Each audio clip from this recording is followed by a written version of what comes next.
Hey there guys, my name is Blake LeVine and this is Jennifer LeVine. And we are the founders of Bipolar Online. In this video, we are going to share our personal feelings about what it's like to lose a brother and brother-in-law to a heroin overdose. My little brother Adam was an amazing person. He loved to surf, he loved to dance, go to clubs, have adventures, go to nudist colonies, snowboard, and just have a wonderful, exciting life. But he had a very dark, serious problem.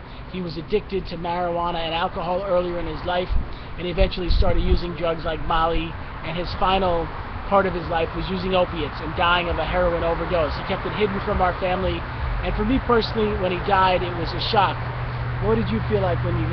Well, I mean, I always knew he had a really bad addiction, and, it was always a fear, that we were going to get that phone call, and, the reality came true.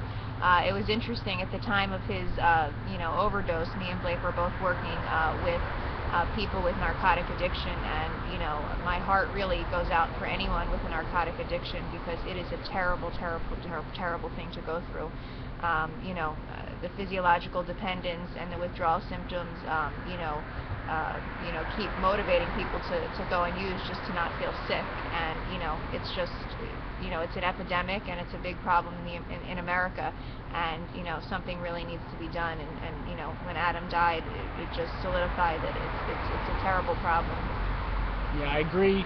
And opiate addiction is really bad. Many people started using it for pain or prescribed and thinking it wasn't a big deal, and then it progresses. I heard a number of stories at the rehab I was working at where they started, and then it would eventually progress to not getting the prescriptions, and they would buy heroin because it was cheaper and easier to get, and then they'd do it through needles because it was stronger. And I don't think a lot of people understand that when they are prescribed pain medication, that you do develop this physiological dependence, which I think is a huge thing, because most people are unaware of that, and then they need more and more, and then it's just a vicious cycle from there. So, yeah, a terrible, terrible problem, and a terrible, thing facing our nation today. Yeah, well, I want to share that we are dedicated to helping those with mental illness and addiction. We do sober coaching and life coaching where we motivate you to set goals, to make positive change, to find resources. I also have a new book coming out which teaches about mental illness and addiction. And we have a lot of resources. We run a website called BipolarOnline.com.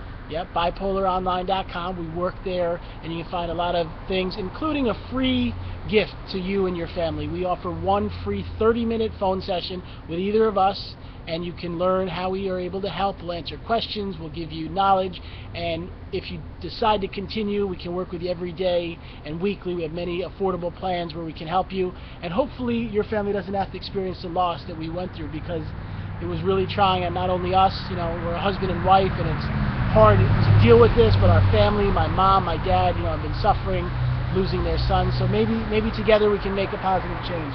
Sounds good. We'd love to help you. Okay. Thanks, guys. Check out Bipolar Online. Have an awesome day. Bye.